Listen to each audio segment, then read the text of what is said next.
E vamos pro quadro Histórias Descartadas, sendo esse o primeiro capítulo dele. Se você gosta desse tipo de temática, já vai deixando um comentário, curtindo, compartilhando, ajudando a gente a continuar com a iniciativa do Surreais Sphere aqui, né? Como vocês sabem, Surreais Sphere é uma dupla, até agora, né? Aspirante a trio de autores que tá tentando fazer uma nova iniciativa, né? Contar suas próprias histórias, como qualquer ser humano gostaria de fazer. Claro, do seu jeito. Entretanto, todo mundo começa de algum lugar e com a gente não foi diferente. Particularmente, da minha experiência, eu posso afirmar com quase 100% de certeza que a minha primeira história ela veio com uma temática totalmente diferente do que vocês veem em Onde Habitam os Espectros. E vamos lá, hora da história. Começando pela temática que era a temática elemental.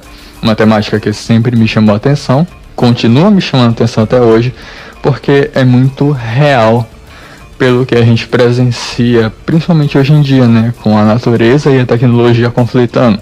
E a história seguia mais ou menos por esse viés, esse aspecto, sendo que cada um dos elementos era representado por um dominador, sendo esses os protagonistas, que eram 5.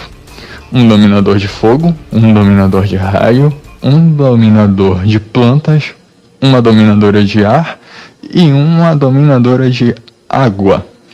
Vocês devem ter notado que eu falei plantas, isso porque na época a história que eu tinha era mais uma reimaginação do que uma história autoral de fato. E essa era uma reimaginação de Power Rangers Força Mística. Não sei qual de vocês já tiveram contato com o seriado, com a história, com a narrativa, mas na época eu lembro de ter sido algo que me marcou bastante. Passava na Band lá por volta de umas 9, 10 horas da noite. Nunca fui muito de dormir. Então eu acabava tendo contato com essas pérolas da dramaturgia. E eu lembro que foi realmente uma narrativa de grande impacto para mim, que me fez reimaginar cenários parecidos, o que acabou fazendo com que essa história surgisse de uma certa forma. Uma história que era o grande palco entre o conflito das forças da natureza com as forças dos seres humanos. E os protagonistas estavam no meio dos dois, porque eles eram tanto humanos quanto naturais. Aí a gente tem todo um cenário de antagonistas e protagonistas que não tinham muito aprofundamento, eles eram só aquilo mesmo. Sendo o dominador de fogo, o grande líder, o dominador de plantas, o cara mais sério, o dominador de raios, o cara mais legal e proativo, e as duas garotas que, como eu não sabia trabalhar com a mentalidade feminina na época, elas acabavam tendo as personalidades misturadas. Eu vim aprender a lidar e trabalhar com personagens femininas bem mais pra frente. Eu acredito que alguns já conheçam um pouco de como eu passei a construir personagens femininas logo depois. Mas isso é história para outro vídeo.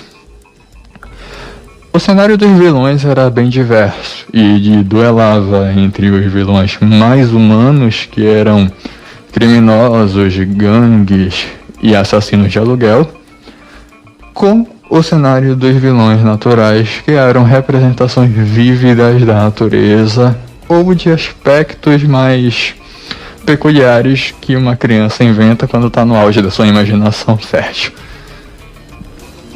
Essa história nunca foi nem muito pra frente, nem muito pra trás. Rebobinava na minha cabeça só como parte mesmo, né, de uma história. Eu lembro que o modo como eles usavam os elementos fazia sentido algumas vezes, mas não fazia tanto sentido em outras. Tinha todo o lance dos uniformes legais que faziam com que a trama se destacasse um pouco mais das demais, né? Por ser justamente algo mais fantástico dentro da minha cabeça de como ela funcionava na época. Infelizmente a história nunca teve profundidade bastante, muito menos enredo bastante, para ter uma relevância maior para mim depois. Até porque eu não cuidava dessa história, eu cuidava das brincadeiras que eu fazia na época, né? Os meus teatros de fantoche, que são o meu core até hoje, pode-se dizer assim. Guardo mais lembranças das brincadeiras com bonecos do que dessa história em si. Mas ela tá aqui porque ela é a primeira história que eu lembro de ter criado na minha cabeça de fato, né? Uma que tinha mais cara de história, mas também tinha muito dessa reimaginação de um universo já existente. Teve outras histórias que eu descartei depois disso, mas todas elas vão ter o seu próprio espaço e eu espero contar com vocês para que esse quadro continue avançando, né? E para que inspire outras pessoas a lembrarem da sua época de infância, né? Das suas primeiras histórias.